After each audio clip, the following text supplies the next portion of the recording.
How to create PHP function? A function will be executed by a call to the function. So in function and variable scope are used to access and modify. So recursion means the function which is calling to itself is called recursion. So file get content is used to read the entire context into the strings.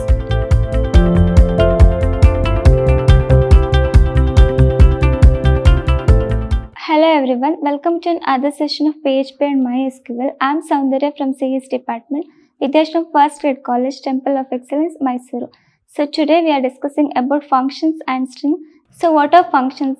So function execute a block of code when it has to be called. So function has to be called. So then only it execute a block of code. So you can call the function anywhere within a page.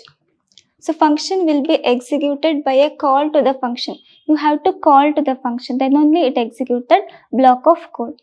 So function definition. So you have syntax for that function. Here the function is a keyword and followed by the function name. You can give any function name. So that is the function name.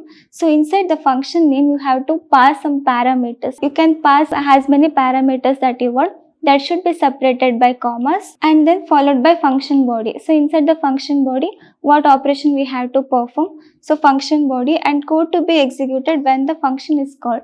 So that particular code to be executed when the function is called, you can use parameters, parameter 1 and parameter 2 and other parameters here. So to call a function, we use function name. So in that function name, you are specifying parameter 1 and parameter 2. So optionally you can return a value using the return statement. So using the return statement you can return a value. So it is completely optional. So that is return some value. So here we have an example. So here function is a keyword and function name. So add numbers is a function name. Inside the function we are passing parameter that is number 1 and number 2. So sum is equals to number 1 and number 2. So return sum. So you are telling sum is equals to number 1 and number 2 and return statement, in return statement sum. So sum is number 1 and number 2.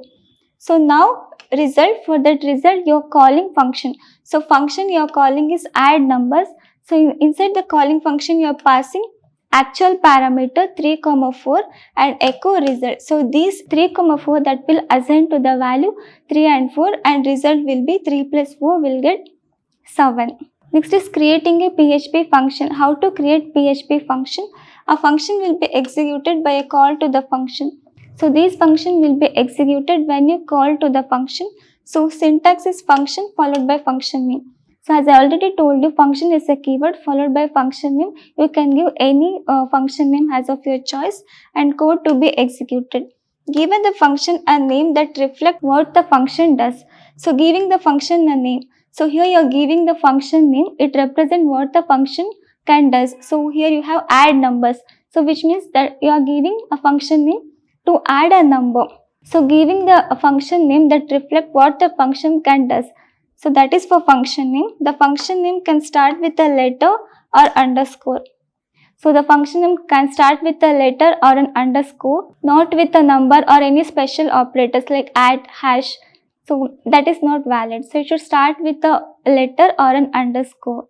So here we have one more example. So first you open HTML tag and inside that body you open PHP. So function followed by function name. So here your right name that is called function name and then echo Rama. So echo my name is. So here you are calling function. Right name. So it is your calling function followed by your closing PHP tag and closing body and HTML. So inside the function name you have assigned Rama, so which gives you an output.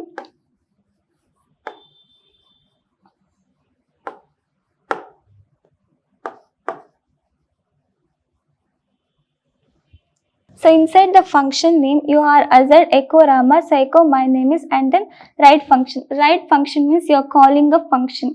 So that is how we call functions. Next is invoking user-defined function. So using invoking user-defined function, so here the function name followed by the parenthesis. So to invoke a user-defined function in PHP, so it's an user-defined function. Means user actually defining his own function. We simply use its name followed by the parenthesis. You simply use its name followed by the parenthesis. Whatever the function name that you have given, name followed by the parenthesis. If the function has the parameters, you provide the actual values or variable inside the parameter. Suppose if the function has the parameter, you can provide the actual value inside the parenthesis. So in PHP, you define a function. So function add number. So add number again is a function name. So inside that you are passing two parameters. One is number 1 and number 2. So sum number 1 and number 2. So return result. So next you have to invoke the function. So as I already told you how to invoke the function, name followed by parenthesis. So result add number. So add number is nothing but a function name. So inside that you are passing again two parameters. One is 3 and 4.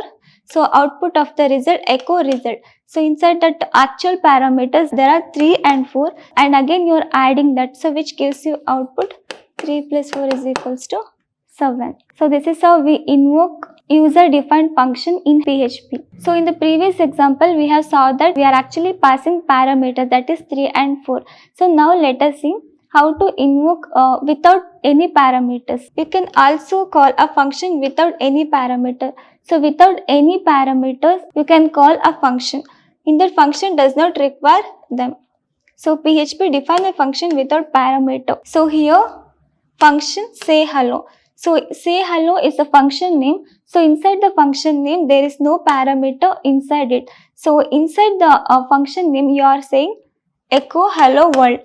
So invoke the function name. Say hello world. So what is inside the hello world? So echo you are printing hello world.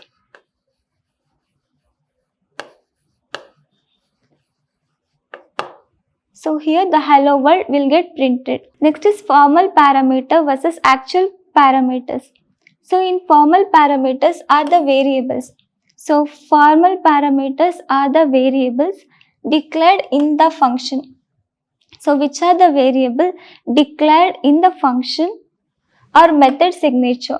They act as a placeholder for the values. So which act as a placeholder for the values that will be passed into the function when it is called. So these formal parameters act as a placeholder for the values and that will be passed into the function when it is called. So for example, formal parameters are what you see in the function declaration. So usually we see this formal parameter when you are declaring function. So the example for formal parameter function, as I already told you, it's a keyword, and add numbers. So it's a function name. So inside the function name you are passing two parameters. So these are called formal parameters, number 1 and number 2. So sum num1 and num2, return sum. So this is called actual parameter. So these variables are declared in the function. So these are the variables that are declared in the function. Next is actual parameter. In actual parameter they are the concrete values that are used in the place of the formal parameter when calling the function. So these are the concrete values used in the place of the formal parameter. So these parameters are used in the place of the formal parameter when calling the function. So here you are calling the function add number is the function name and using these function name you are calling. So 3, 4. So these are called actual parameters. So formal parameters you are declaring inside the function name. So formal parameters using again you are calling the function name. So here there is a difference between formal parameter and actual parameter. So formal parameter is the parameter defined in the function header. So these formal parameters are defined in the function header. So actual parameter is the argument passed to the function during the function call. So formal parameter is the argument. You are passing an argument to the function during the function call. So 3, 4. So that is you are passing an actual value to the function during the function call and again you are calling the function. So syntax for this is function header, type, function name. Function name is the name of the function. So in that type parameter 1, parameter 2. So this is called formal parameter. So the actual parameter function call statement. Here we use function call statement. So inside the function call statement, we are passing argument. So function name, again it's the name of the function. You are calling parameter 1 and parameter 2. So example, here hint A and hint B are the formal parameters. So in actual parameter, here x and y are the actual parameter passed to some function and get mapped to the formal parameter param1 and param2 respectively. Here x and y are called actual parameter to sum with the function and get mapped with the formal parameter. So this actual parameter get mapped with the formal parameter. So the formal parameter are locally available within the particular function only. So these formal parameters are actually available within the particular function only. So within the particular function only we can get formal parameter. So the actual parameter are the part of the calling function. So to get the actual parameter you have to call the function name. If the main method call a function sum, then the main is calling function and sum is the called method. Suppose in the main method call a function sum. So in main method calls a function sum and the main is the calling function. So the main is the calling function and sum is the called method. So which is called the method sum. So the sum is called method. Next is functions and variable scope. So in function and variable scope are used to access and modify. So the scope of the variable or a function refer to the context in which it can be accessed or modified. Suppose if we want to do some changes, we can do it using function and scope. So there are two types, one is local and global. The first one is variable scope. So in variable scope, we have global scope. So in variable scope, the first one is the global scope. So in global scope, variable declared outside of any function. So here you are declaring a variable outside of any function and that can be accessed anywhere in the script, that is called global scope. Class have a global scope. So example, global var. So here you are declaring a variable outside. So global var is equals to 10. Function, example function. So function is a keyword, example is a function name. So inside the function you are giving echo global var. So access global variable. So example function, here you are calling function. So in global function you can call function anywhere. So that has to be declared outside the function. So example function, here you are calling function. So which gives you a result 10. Next is local scope. So this local scope has to be declared within the function and has to be accessed within the function. So variable declared inside a function have a local scope. So this local scope has to be declared within a function. So these variables should be accessible within that function. So not outside, it should be within. Example function. So function is a keyword and again example function is a function name. So inside the function you are assigning a variable local var is equals to 5, echo local var. So again you are calling function outside. So which gives you a fatal error. So which causes an error. It should be called inside the function itself. So next is static scope. So variable declared as static inside a function retain their value between the function call. So here it retain their value between the function call. They have a function scope but persist across a multiple invocation. So the example for static function followed by function name is counter. So inside the function you are accessing static. So static count is equals to 0 and then count plus. Here the count is get incremented, echo count, and then we started printing count. So here you are calling function counter and counter. So twice you are calling and it get incremented to 1 and 2. You are initialize it to 0. Next is scope. In that the first one is global scope. So function declared outside of any other function or class in the global scope. Here the function declared outside the function or class in the global scope. They can be called from anywhere in the script. So which can be called from anywhere in the script. It should not be called from outside or inside. Either you can call it from inside or it can be called from outside. So function followed by function name is a global function. Echo, you are telling to print this is a global function and here you are calling function. So which gives you an output. This is a global function. So here you are calling from outside the function. Suppose if you give global function here, even it will give you an output because it can be called from anywhere within the script. It can be called from anywhere within the function. Next is local scope. So function can be declared within other function or methods. So this has to be declared within the function itself, and it has to be accessed within the function. The inner function has access to a variable in its own scope and the scope of the outer function. Here the inner function has access in the outer function. So the function, outer function. So outer function is the name of the function.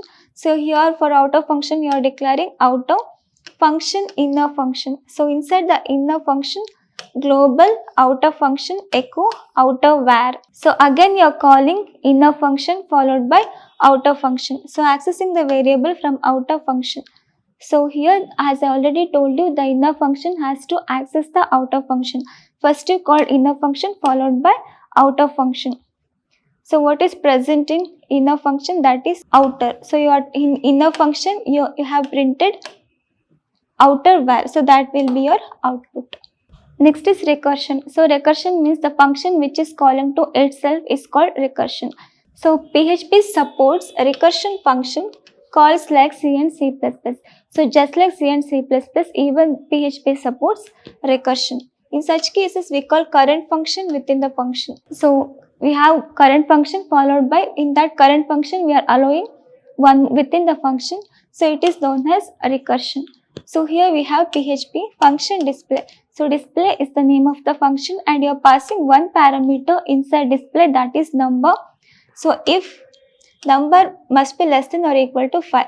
So this is the condition you are giving and this condition is called base class. So this function execute the block of code until the given condition is true. So it's going to execute of number must be less than or equal to 5. So this is called base class in recursion. Echo number followed by break tag we are using and display number. So each time the condition runs, it will get incremented by 1. So until the condition must be less than or equal to 5. So you will get the output. So this is recursion. So next is library function. PHP also supports library function. In that we have string function. So string function, the first one is strlen. So which is used to find out the length of the string. Next str position. So which is used to find out the position of the string, and str replace, which is used to replace, suppose if you have hello world, that should be replaced by hello PHP. So that is str replace. Next is array function. So the first one is count. So which is used to count the number of elements in the given array. Array push, which is used to add the element at the end of the array. Array pop, which is used to remove the element from the end of the array. So push is used to add and pop is used to remove the element from the array. Next is math function. So in that the first one is ABS. ABS stands for absolute value. Suppose if you have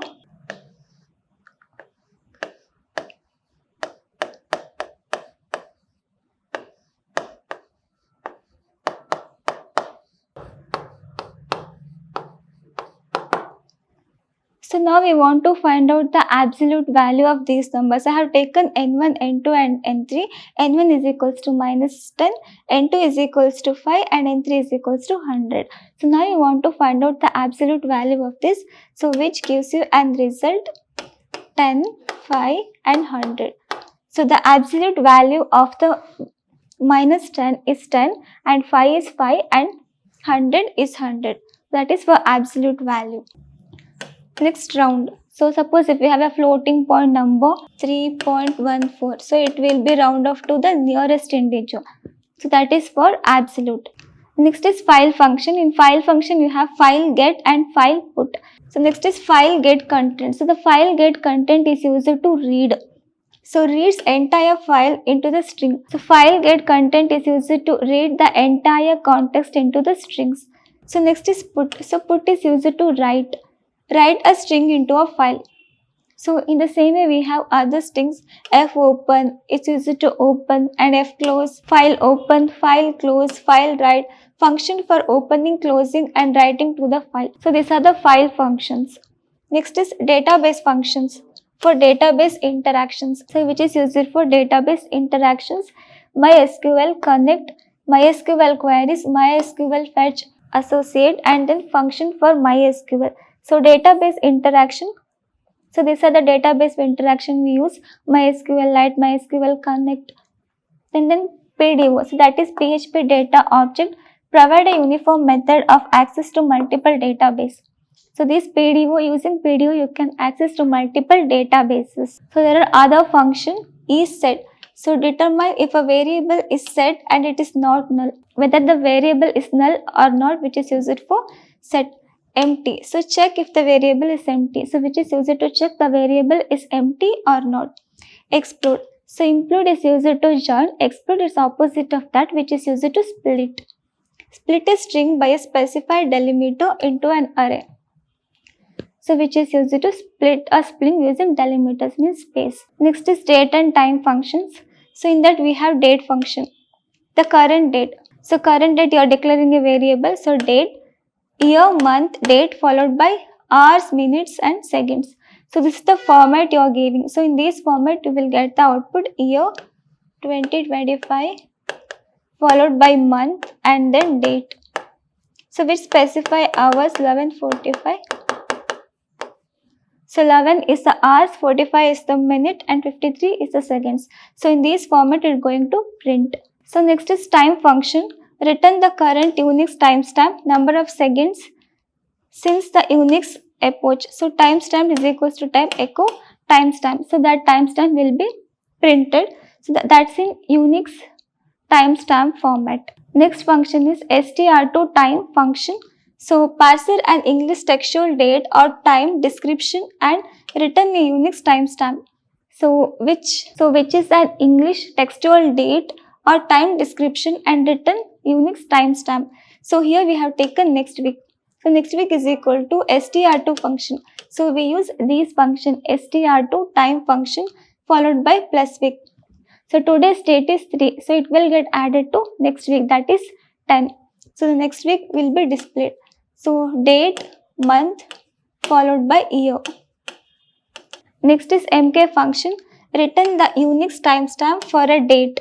So timestamp mk date. So it specify the hour, minutes and then seconds. So this is month, date and then year. So in this format it will display. So echo date we have year, month, date followed by hour, minutes and then seconds. Timestamp what you are initialized mkdir, this will get displayed. Next is date create and date format function. So date create a new date time object. Date create which is used to create a date time object. Say for example, so how to create date? So we have taken a variable called date create. So this is the function that we are using. So inside that we have taken year, month followed by date and then echo. So now we want to print a format. So for that we take echo format. In that we are printing, it should be in this format, year, month and then date. The example for that is date create. So you have taken year, month and then date. So echo date format. So what you initialize it to the variable date and then followed by the format, in which format you want to display. Thank you.